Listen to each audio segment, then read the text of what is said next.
For over 15 years, Gallup Funeral Services Incorporated has been a beacon of light, guiding local families through difficult times. Gallup Funeral Services Incorporated proudly provides all families with compassionate choices for professional funeral care at reasonable prices. Get the answers you need 24 hours a day. No answering services, hidden costs, add-on fees, confusing fine print, or those scary-looking contracts. Remember, Gallup Funeral Services owns and operates the only crematory in Dare County, keeping our cremations affordable and convenient. Gallup Memorial Chapel in Bargo, North Carolina is now open and minutes from Moyock and Elizabeth City. From traditional church services and graveside burials to direct cremations and advanced planning, let Gallup Funeral Services Incorporated light the way for your family. Don't be pressured or confused by the other funeral homes. It's always your choice. Choose Gallup Funeral Services Incorporated. Call Courtney at 252-216-8030 to get a plan started today, and visit our new website at gallupfuneralservices.com.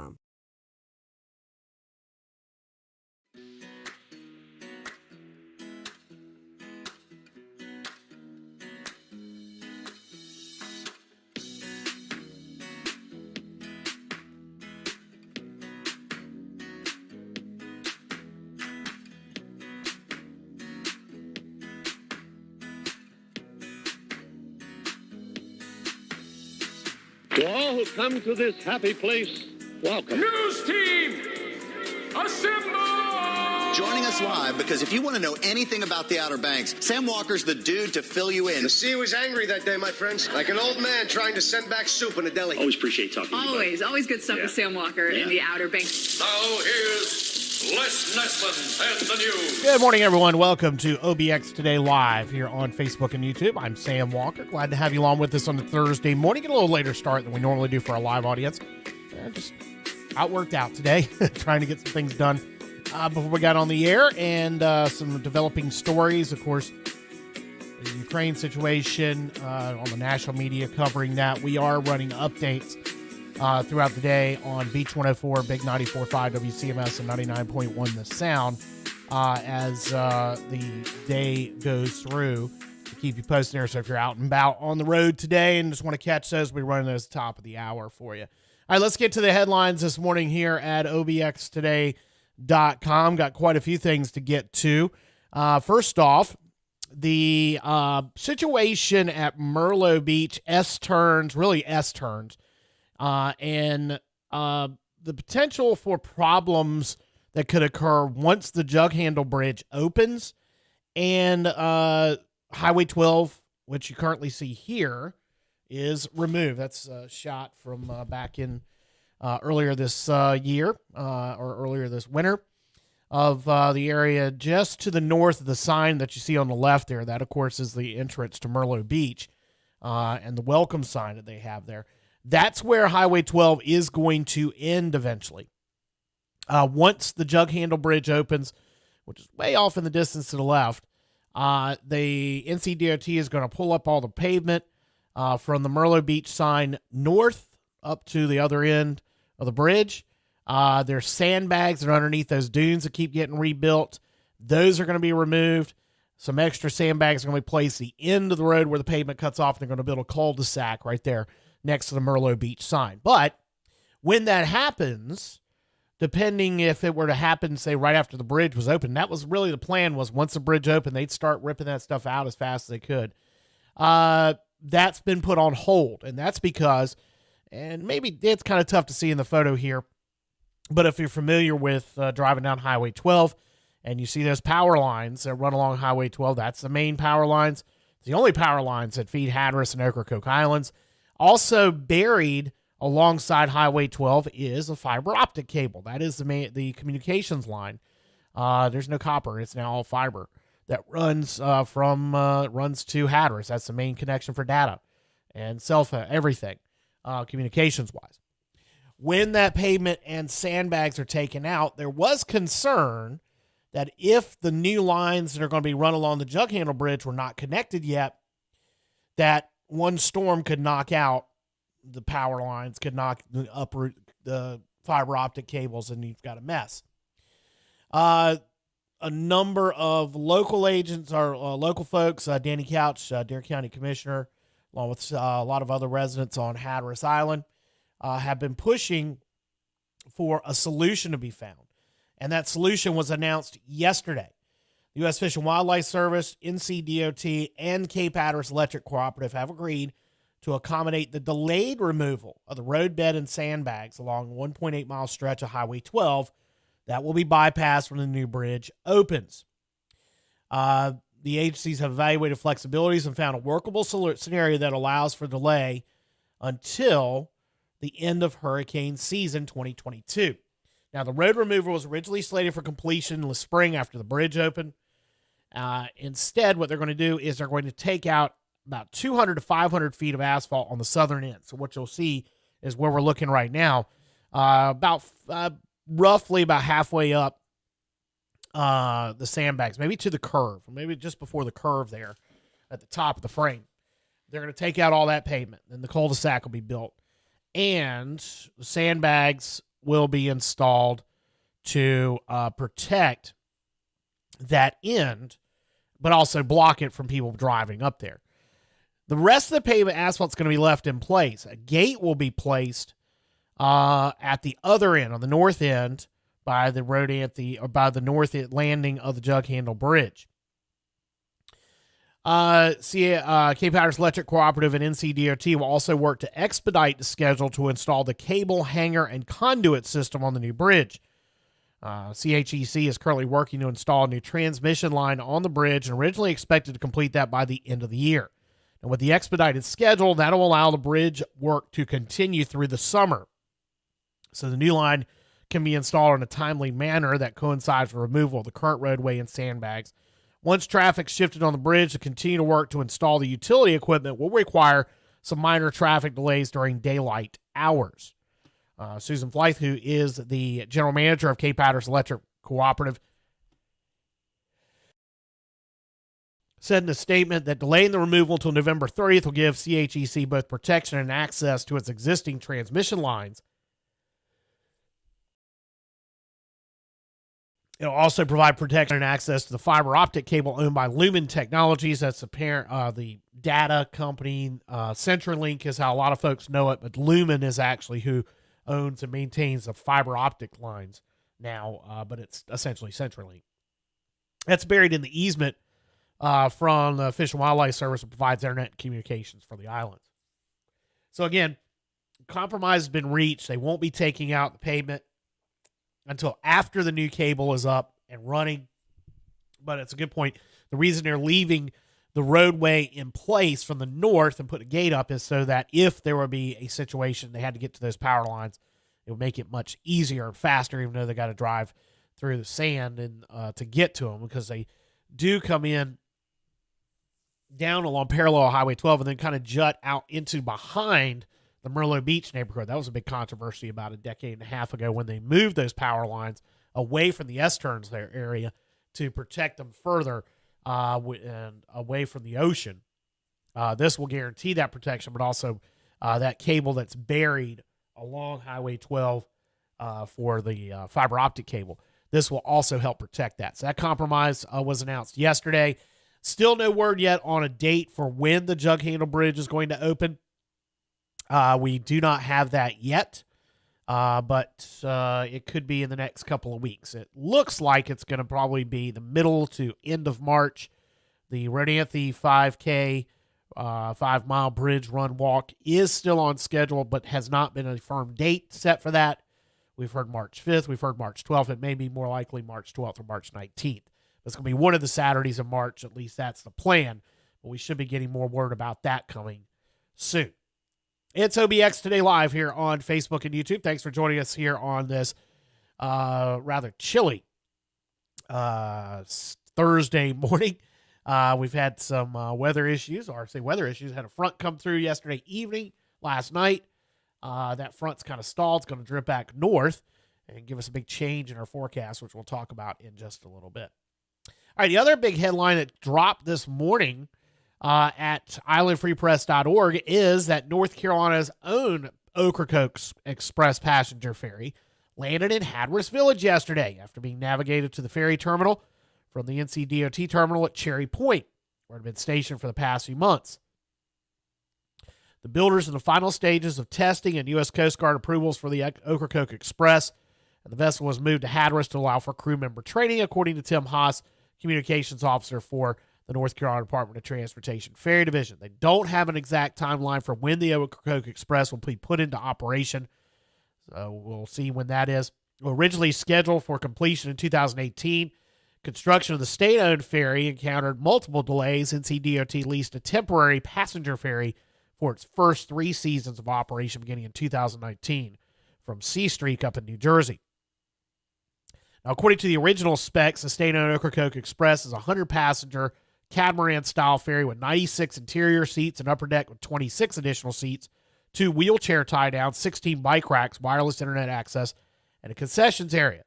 The route takes passengers from the Hatteras ferry docks to Silver Lake Harbor and Ocracoke Village and back in a trip that's around 70 minutes each way. The passenger ferry service was created to alleviate summertime congestion on the popular Hatteras-Ocracoke vehicle route. Typically runs from May until early September.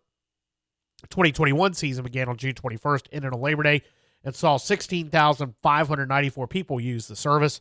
Once the opening date's been announced, passengers can purchase tickets directly at the Hatteras or Ocracoke Silver Lake terminals on a first-come, first-served basis, and advanced reservations will be available at ncferry.org. So great news there. The Ocracoke passenger, Ocracoke Express, the state-owned Ocracoke Express, is at Hatteras Village and will be ready for service soon. It's OBX Today Live here on Facebook and YouTube. I'm Sam Walker. We'll take a break and come back after this. For over 15 years, Gallup Funeral Services Incorporated has been a beacon of light, guiding local families through difficult times. Gallup Funeral Services Incorporated proudly provides all families with compassionate choices for professional funeral care at reasonable prices. Get the answers you need 24 hours a day. No answering services, hidden costs, add-on fees, confusing fine print, or those scary-looking contracts. Remember, Gallup Funeral Services owns and operates the only crematory in Dare County, keeping our cremations affordable and convenient. Gallup Memorial Chapel in Bargo, North Carolina is now open and minutes from Moyock and Elizabeth City. From traditional church services and graveside burials to direct cremations and advanced planning, let Gallup Funeral Services Incorporated light the way for your family. Don't be pressured or confused by the other funeral homes. It's always your choice. Choose Gallup Funeral Services Incorporated. Call Courtney at 252-216-8030 to get a plan started today, and visit our new website at gallupfuneralservices.com.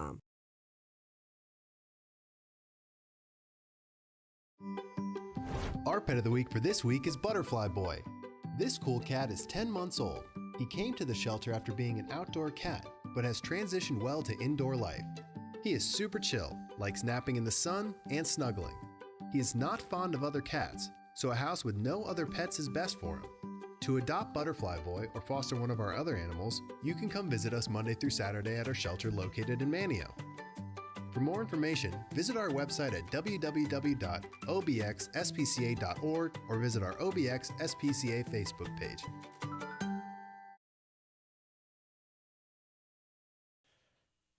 And welcome back to OBX Today Live on Facebook and YouTube. I'm Sam Walker. Make sure you mash the like button, subscribe, hit the bell to know whenever we go live. And speaking of live, well, sometimes trying to go live here at OBX Today does get a little difficult if the internet's not working, and that's what was going on around on the mainland each of the last 3 days. We did have some email conversations with folks from Mediacom and got a full explanation of what happened and why Mediacom service was down for residents on the mainland and even in Delaware and Maryland for a time. Monday afternoon, Tuesday into the evening, and then yesterday afternoon again for about an hour. According to the folks at Mediacom, and thanks to Phyllis Peters, Senior Director of Communications for Mediacom, and also Kim Mason, who's Director of Area Operations North Carolina for Mediacom, they really went into a detailed explanation of what happened. What the cause is that a data hub located in Atlanta suffered an electrical issue with one of the equipment components. I didn't say exactly what, but some of the equipment, there was a major electrical issue at a data processing center in Atlanta. Kind of think of the world of the internet as like airports. You have hubs, and then the planes, the signal is distributed out to regions and then to subsets of regions, to smaller airports and smaller airports.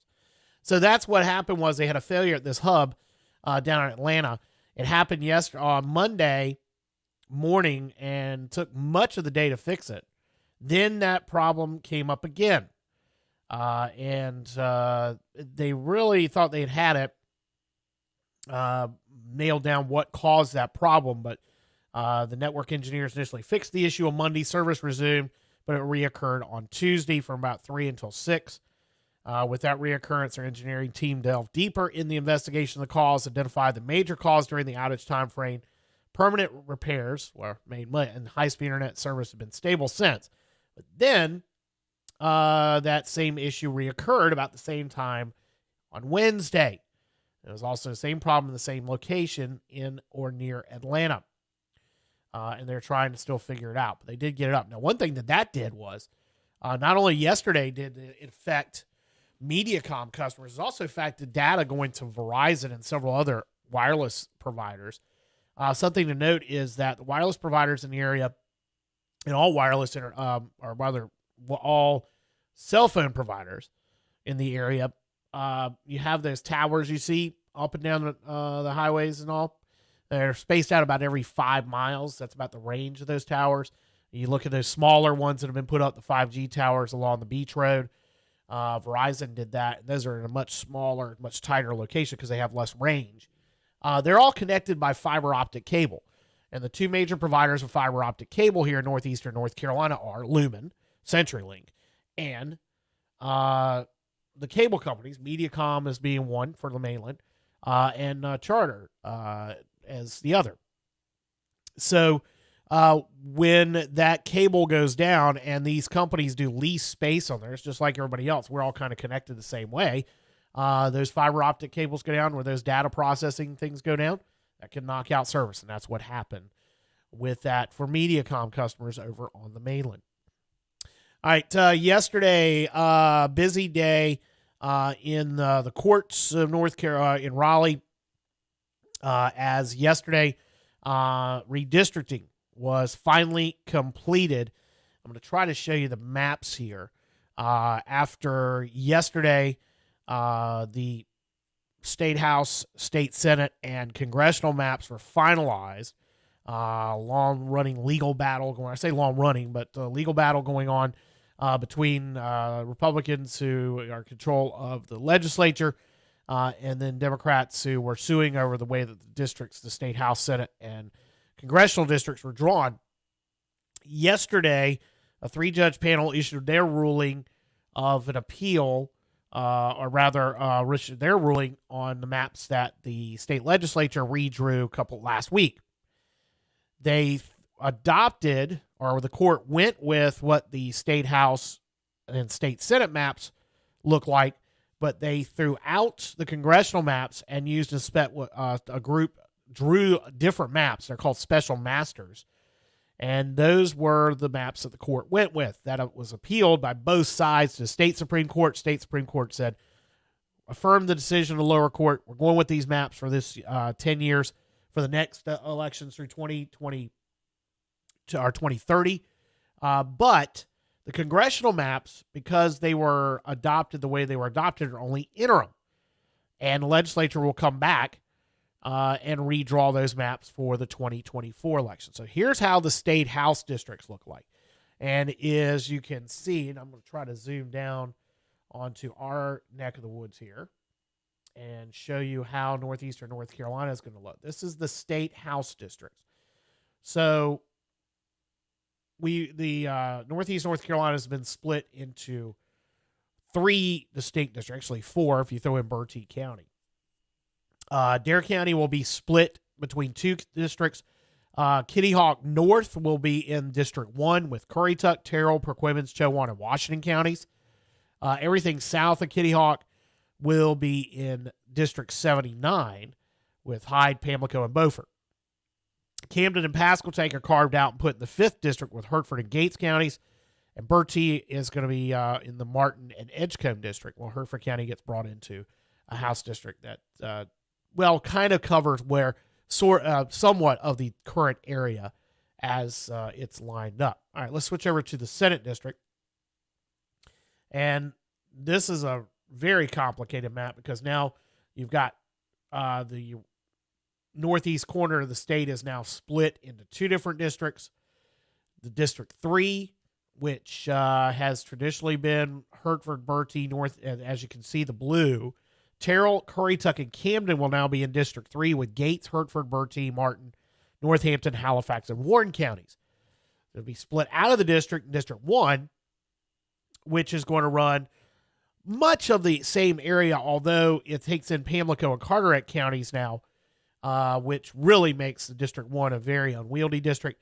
And two things have happened with these districts. Got a text from Representative Bobby Hanig, who's currently in the State House. He confirmed he was on the first one at the Currituck Board of Elections to file to run in District 3. He had originally filed to run in Senate District 1, but because of the changes in the districts, he had to refile, and he's now going to be running in Senate District 3.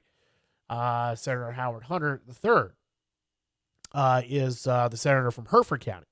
So that puts in play a much different scenario than was originally with the other districts. So the way the districts when we were drawn was that Chowan County is going to be put down in District Washington and Beaufort, Craven, Pamlico, and Carteret.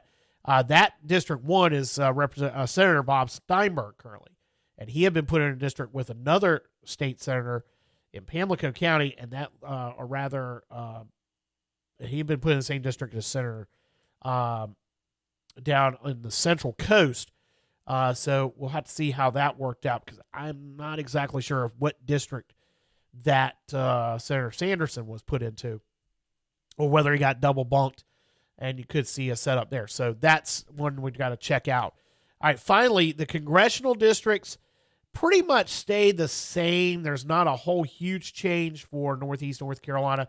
Camden and Currituck now in District 3, where the rest of the regions is District 1. District 3, of course, is Representative Greg Murphy, and that's the tan areas going all the way out to Greenville. And actually, this district goes all the way to Sampson County. Wow, it's a huge district, which is not unusual for us. District 1 is going to be the district that currently is represented by G.K. Butterfield. He is not going to seek re-election, so that one is considered an open seat going into the 2022 election. So there you go. There's the redistricting, how it has all played out as that was all resolved yesterday. All right, it's OBX Today Live here on Facebook and YouTube. I'm Sam Walker. Glad to have you along with us. Good morning, George. I see you checking in from Connecticut where they're going to get some snow. A little bit of snow up there. Yeah, it looks like y'all are going to get a bunch. Oh, yeah, you're headed our way. Get down here. Get out of that snow. Don't blame me at all. Looks like we're just in a rain, kind of a mixed bag, seesawing. It is the conditions. Sun and then rain and then sun and cold and warm and cold and warm. Everybody's going to get sick out of this. Great. Thanks. All right, you can already tell I got a little allergy issue going on here. All right. Currituck County man won a $2 million prize in the North Carolina Education Lottery scratch off. Scott Wooler Jr. of Jarvisburg bought a lucky 100 times the cash ticket from North River Tobacco Barn down in Powell's Point. $2 million prize. He could take it in $100,000 lump sum. 20-year payments of $100,000, which would come out to 1.2 after taxes, or he could take the lump sum of 1.2 and with the taxes, $852,000. So congratulations. Big scratch-off winner. If you're out on the beach, we haven't really had any reports this year of seals showing up on the beach, but remember, if you see a seal out there, stay away from them. They're just resting. They're not hurt. They're not dying. That's what they do. They come and haul themselves out of the water and then go back in. Haven't had a lot of reports of seals this year, although folks down on the beach say they're ready. Outer Banks Marine Mammal Stranding Network, Jeanette's Pier, also Cape Hatteras National Seashore. It's all different ways that you can contact folks. Outer Banks Marine Mammal Stranding Network takes care of things on the beaches, not in Cape Hatteras National Seashore, where the Park Service handles those. And we've got details about how you can, what to do, what to look out for, and why you don't want to get near them. They'll bite, and they carry disease. So don't mess with the seals. We got that all for you on the H2O page at obxtoday.com. All right, one more break, and we'll come back with sports next here on OBX Today Live.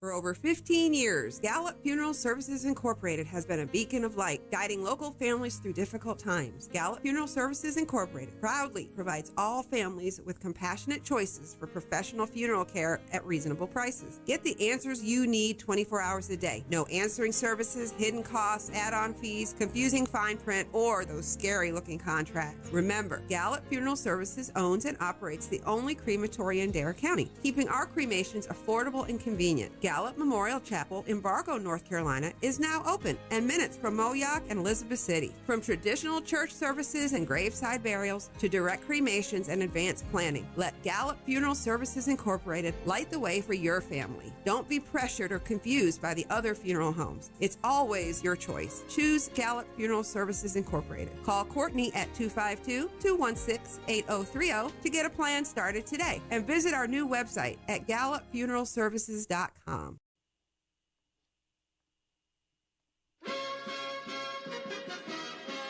All right, time for sports. High school basketball playoffs continuing tonight's second round. And let's see. We got the schedule for you right here. First flight. Both our boys and girls are home. 6 o'clock for the girls against Cape Fear. That'll be followed by first flight's boys against East Wake. Ocracoke's girls home tonight to take on Chatham Central. Back over to the boys' side. Northeastern's at Hertford County. Perquimans at Wilson Prep. Girls play. Northside hosts Tarboro. Northeastern at North Lenore. Perquimans Advanced Charter. Hertford County hosts Fairmont Woods Charter at Bertie. College basketball last night. Boston College beat NC State 69-61. First time BC's won in Raleigh in a decade. Wolfpack keep losing at home. Duke over Virginia 65-61 in a rather entertaining contest. Clemson surprise Wake Forest 77-69. And East Carolina gets to 500 in the conference with a 64-60 win over South Florida as we're in the last 2 weeks of the regular season while college basketball almost done for the year. OBX Today Weather Center forecast. Looks like this. We're down on the downside of the seesaw today. Showers, mainly late in the day. Not a lot of showers, just some light shower activity. High 51, but north winds of 15 to 25 miles an hour. So it's going to feel rather cool out there. Tonight, chance of showers, otherwise cloudy and 48. With northeast winds slacking off after midnight as the front drifts back over us. That warm front coming back, or that front coming back as a warm front. Cloudy to start things, and we'll see sunny skies. Then a chance of showers late in the day. High 70 with south winds of 10 to 15. Some gusts of 25 out of the west possible. Friday night, some evening showers, low 40. Saturday, mostly cloudy. Slight chance of rain in the afternoon, high of just 47. Got partly sunny skies, chance of afternoon rain Sunday and 52. Sunny and 48 Monday. Tuesday, sunny 56. Wednesday, showers and 58. Coastal marine forecast. We'll see 2 to 3 foot waves on the sound. Seas 4 to 6 feet with a small craft advisory pennant up.